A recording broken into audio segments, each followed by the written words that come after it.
주 안에 복된 세대를 밝았습니다. 오늘 수요일 새벽 하나님 말씀은 사무엘하 2장 8절부터 16절까지 말씀을 중심으로 두 왕조의 비극적인 서막이라는 제목으로 말씀의 은혜를 함께 나누고자 합니다. 이 말씀 속에서 우리는 인간적인 욕심과 갈등 그리고 하나님의 주권이 충돌하는 역사의 현장으로 들어가 보고자 합니다. 두 왕조의 비극적인 서막은 어떻게 시작된 것일까? 주님께서 사랑하는 성도 여러분, 이제 다윗은 하나님의 뜻대로 유다 지파의 왕으로 헤브론이라고 하는 지역에서 기름 부음을 받았습니다. 그러나 이스라엘 전체가 아직 그를 왕으로 인정하지 않고 있었습니다. 바로 그때 사울의 군대 장관이었던 아브넬이 사울의 아들 이스보셋을 데리고 요단 동편 마하나임으로 건너갑니다. 8절 보십시오. 사울의 군사령관, 사울은 이미 죽었죠. 사울의 군사령관 넬의 아들 아브넬이 이미 사울의 아들 이스보셋을 데리고 마하나임으로 건너가 전쟁터에서 죽지 아니한 사울의 아들 이스보셋을 데리고 요단 건너편, 요단 동편 마하나임으로 건너가게 됩니다. 아브넬 장군은 죽은 사울 왕가의 명맥을 잇기 위해서 이스보셋을 이스라엘의 왕으로 세웁니다. 이는 사울 왕가가 사울은 죽었고 길보아산에서 그의 아들들 요나단도 죽고 또 다른 사람도 죽었지만 사울 왕가가 여전히 존재한다는 것을 온 천하에 알린 것입니다. 그러나 여러분, 우리는 이미 알고 있습니다. 하나님께서 사울 대신 다윗을 왕으로 세우셨다는 것을 말입니다. 이처럼 인간의 야망과 하나님의 뜻이 엇갈리는 비극적인 상황이 벌어지게 되었습니다. 결국 다윗의 군대 장관 요압과 사울의 군대 장관이었던 아브넬이 이끄는 이스보셋의 군대가 어디에서 마주칩니까? 기브온 못가에서 마주치게 됩니다. 13절 보십시오. 스루야의 아들 요압, 다윗의 군대 장관이죠.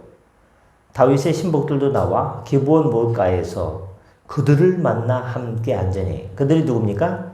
넬의 아들 아브넬과 사울의 아들 이스보셋의 신복들입니다. 즉 기브온 못가에서 서로 두 장군과 군대가 서로 마주치게 됩니다. 요압과 아브넬 장군은요, 잠시 대치하다가 아브넬이 요압에게 도발하는 거죠. 그 도발은 14절에 나와 있습니다.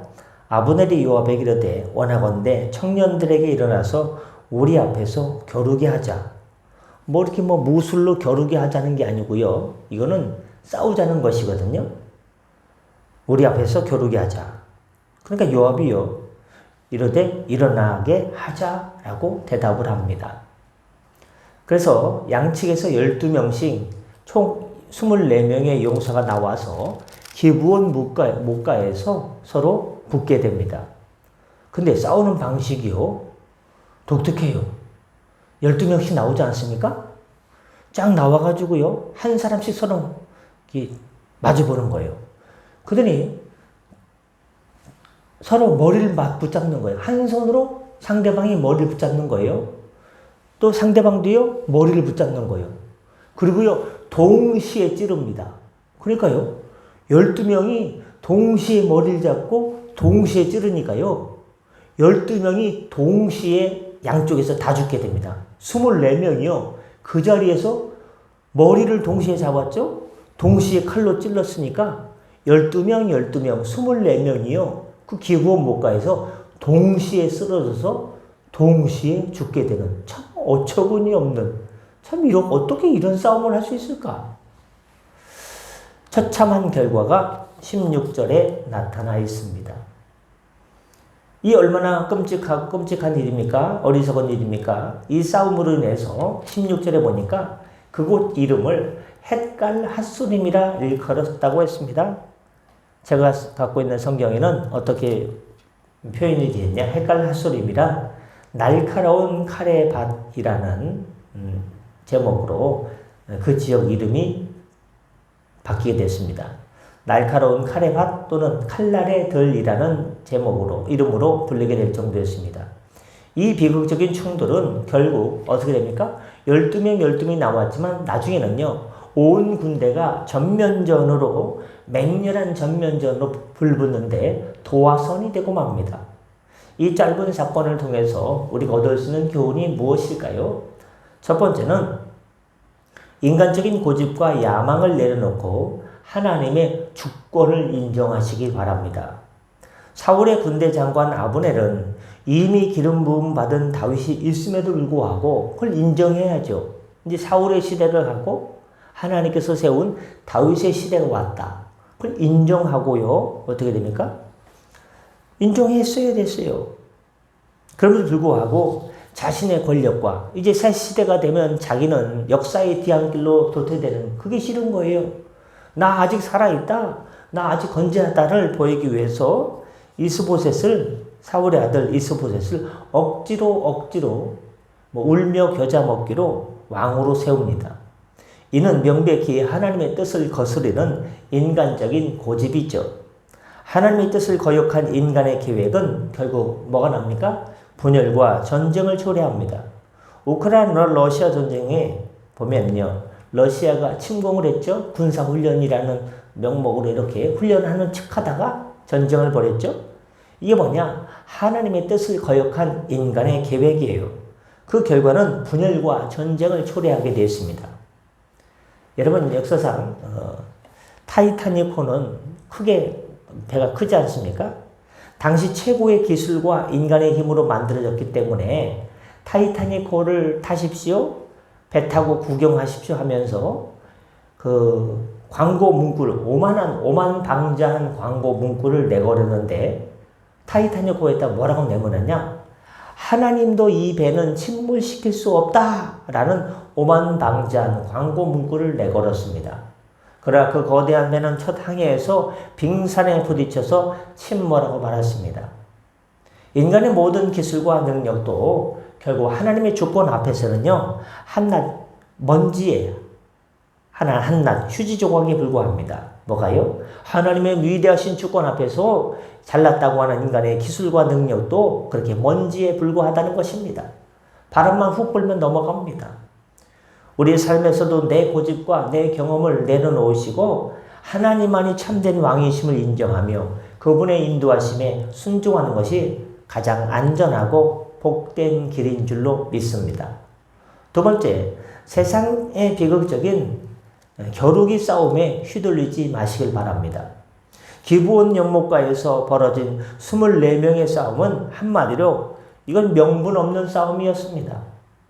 누가 더 힘이 센가를 증명하려고 각 팀에서, 각 군대에서 12명씩 나와서 힘을 겨루려고 하다가 세상에 머리 잡고 동시에 찌르는, 세상에 이런 전쟁이 어디 있습니까? 이런 겨루기 어디 있습니까? 모두가 죽임을 당하는 아주 무의미하고 잔인한 이런 겨루기가 되었습니다. 오늘날 우리 사회와 교회 안에서도 얼마나 많은 알력 다툼과 겨루기가 같은 비생산적인 다툼이 있는지 모릅니다. 누가 오르냐, 누가 더 잘나느냐를 따지며 서로를 찌르는 갈등 속에서 남는 것도 없습니다. 서로 상처만 남습니다.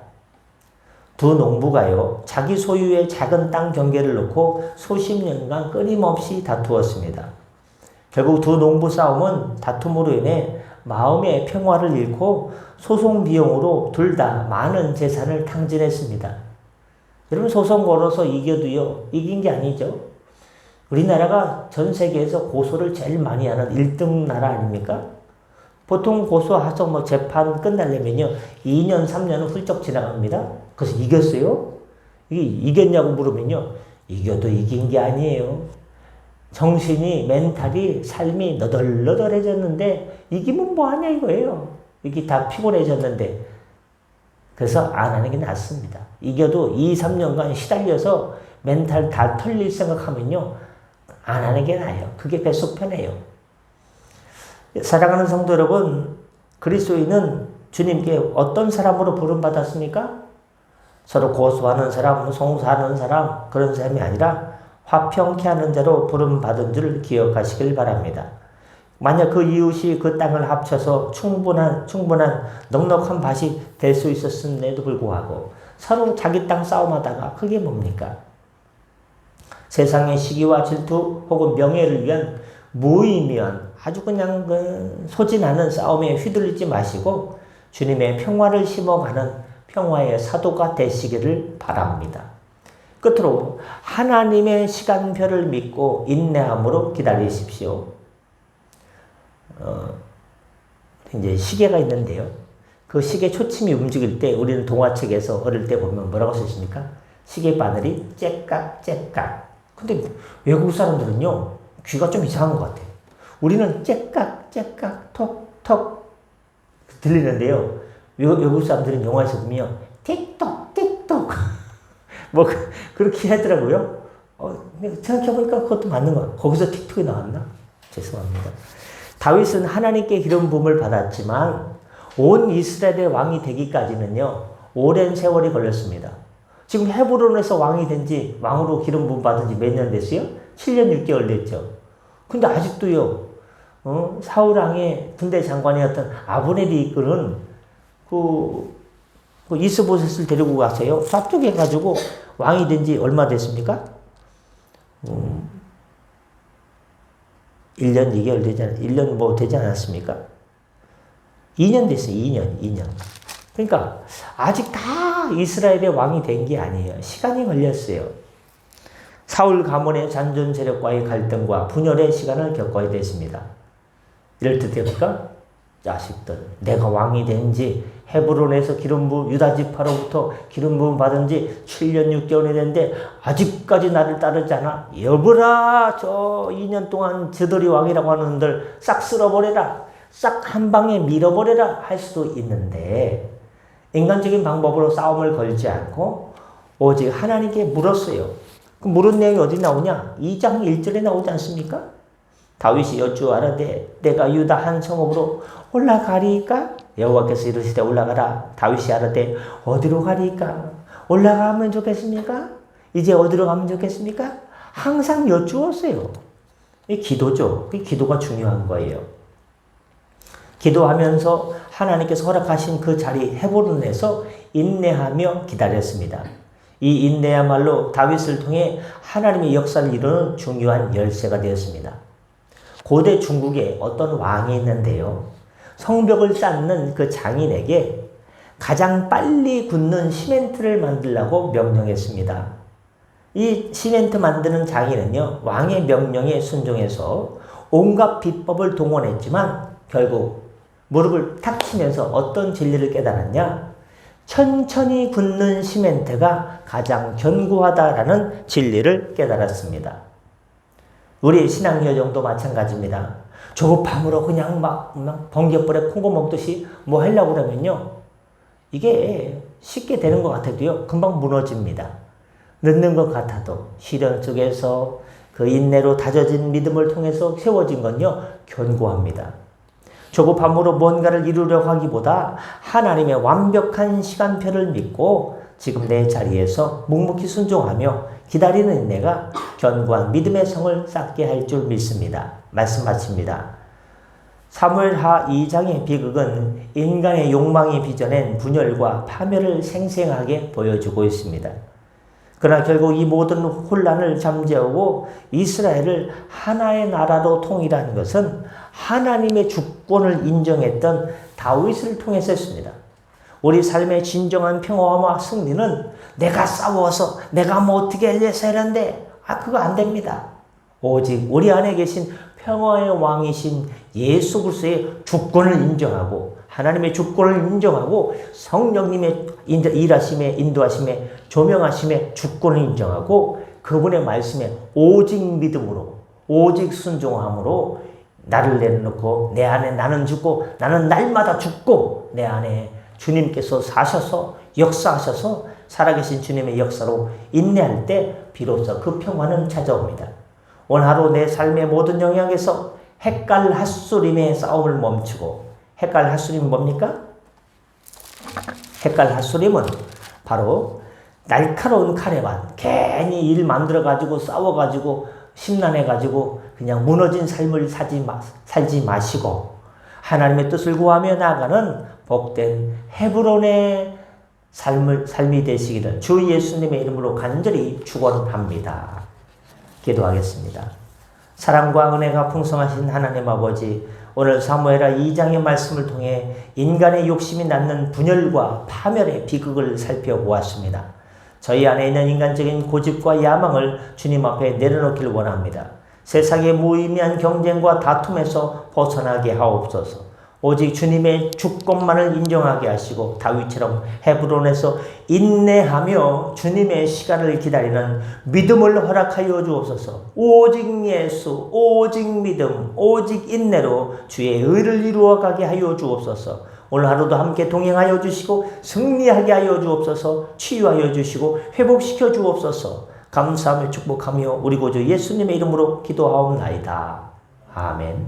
다 같이 자유 기도하시고 편하게 들어가시겠습니다.